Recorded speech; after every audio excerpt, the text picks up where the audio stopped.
Hey guys, what's up? How y'all doing? I'm here to talk to you guys about One Piece's new chapter, which is on chapter 1083. This chapter just got fans traded released early, today around the early morning time or something whatsoever. So if anything else, let's just get this started. We have to it that we go back to Kamabaka Kingdom right now, and that we have to it Sabo therefore talks to the situation about how they officially declared war by destroying the Celestial Dragon symbol and rescued Kuma-sons and freed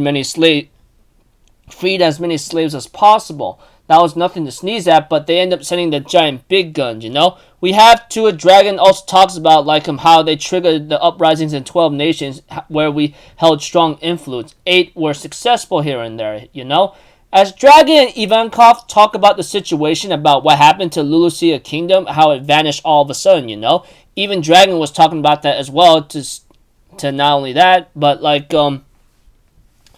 they also talk about the situation that's been happening here and there. But that aside, Dragon also talked about the situation about we don't know what they'll take on, but the real battle will start once they send out something called the God's Knights whatsoever. When these pictures showed up, I didn't know what they are, but one of them looks kind of familiar. We don't really know if that really is the case, but we're about to find out eventually. And we have to it that they want to get to the truth about Cobra's assassination. And I mean King Cobra. That's Vivi's father. And when I did my fair share of research here and there, he is officially declared dead. Although that is very questionable and it's very not on point whatsoever, or it's very suspicious whatsoever, And this is where where they talk about Alabaster, King Cobra, that kind of thing. I didn't bother too much about this information because I don't see it as as important, but I have to be careful with that because sometimes there are certain information that becomes a little really crazy. But what's even more crazy right now is the picture on the newspaper where Cobra was assassinated by Sabo. And there's a picture set up right there. And it's really, really crazy right now because either Sabo showed up at the wrong time or someone took it to the point that made Sabo look like the murderer. You get the idea, right? Sometimes there are certain pictures that makes people be suspicious of, that kind of thing. It's for example, someone kissing you on the lips whatsoever, saying, oh, this guy may look like the person kissed them on the lips, but that's not really the case. That aside, we go into over a month ago in the home of the gods in the Holy Land of Marejos, not long after the Reverie began. We get to see that the Holy Land is being bombarded right now, etc. We don't really know. I don't care. All these stupid celestial dragons are running for their lives. A slave is being mistreated right now and was about to be killed. But someone shows up and stopped the guy from killing him. And then that was the guy Karasu, We get to know that this guy actually has an ability which is later on revealed to be called he ate the suit fruit. I don't know. But one thing's for certain is that this ability is nothing to scoff at, etc. We get to see Lynn Burke, one of the Revolutionary Army captains, but we also see to it that these guys actually clashed against Fujitora and freaking Green Bull, You get the idea. These guys are freaking very strong, not to mention the Western captain of the Revolutionary Army, Morley, ends up clashing against Green Bull himself, And Fujitora was about to summon a meteor, but that would be a terrible idea, That aside, we also get to see the former agent of CP9. Yes, you heard me correctly. We get to see the former agent of CP9, which is Jabra, Bluno, Chapapa, whatever that guy is, and that other long-haired freak whatsoever. I don't know. I don't know what they're doing there, but all I know is they seem to be in a higher rank now besides CP9, and maybe they're part of CP0. I don't know.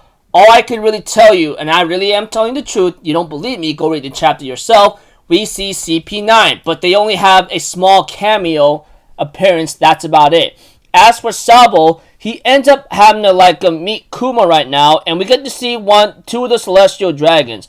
One of the freaking douchebags, the guy who tries to take Shirahoshi as a pet or a slave, That guy, even after getting whacked in the head by Mo's guard, that guy is still planning to go after Shirahoshi. I mean, I was like, oh my gosh, can't this guy die? It's like Oda sets this guy up just to waste time or just, I don't know. All I know is I hope that motherfucker just gets buried 6 feet under. Any one of you guys could agree with me that. I'm pretty sure the best one of the best moments of what Luffy did is punching that celestial dragon. You know that what's his name again? Charlos or whatever the first name that got sent back to the manga. You know, you get the idea. And of course, we got to see Julie Bonnie there. You know, this and let you guys know and remind you guys, this is what happened about last month when the Reverie started. You know, and this is during when we are in Wano arc. So yeah,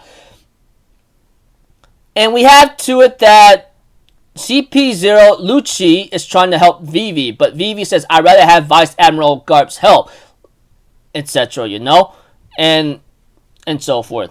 And we get to see King Cobra going somewhere, and he's in a wheelchair. We all know that, but he also talks about, hey, this won't take long, and it'll be tedious for you to wait outside. It might be better for you to use your time to look out for Vivi. She's always been a mischievous one, and you can't let her out of your sight for a second. I don't know. But all I know is King Cobra is about to have a meeting, and this is where Vivi's father was possibly, like, about to be killed. I don't know. But all I know is like, yeah, that's the end of the chapter right there. Anyways, putting it in, in low-key perspective of the situation without a lot of detail, all I can really tell you, Sabo comes back and they're in Kamabaka Queendom. They end up talking about the situation, what happened, or what Sabo was explaining to Dragon and Ivankov whatsoever. But they also talk about the gods' knights getting ready to go into action. That's when they'll make their war. But also, Sabo also reveals the truth to Ivankov and Dragon about the situation, you know?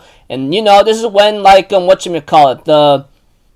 the captain of the revolutionaries ends up clashing against, like, the two admirals, you know, and they do struggle a bit, which I don't know. Like I said, we see former CP9 members in the Holy Land of Marijos, you know, that kind of thing. You get the idea. And as for Sabo, you know, yeah, we get to see him there, and then freaking Shane Charlos, that motherfucker, and then yada yada yada, Joey Bonnie, you know, and Vivi and King Cobra at the end, you know, that kind of thing. So, pretty much, it looks like to me we're about to get we're going to get another chapter of the backstory, that's for sure. I know it really sucks right now that we're missing a lot out on the Straw Hat crew and all that, but we got to calm down, okay? We got to understand what happened in the Holy Land of Mary Jo Spurs. I'm pretty sure Oda took a long time to try to plan this out first and putting a lot of crazy cliffhangers and mysteries and trying to solve them all. We don't really know what's about to happen, but all I know is it's like we're in the final saga or final arc of One Piece. I don't know, but one thing's for certain is that I'm afraid a big war's coming. That's for sure.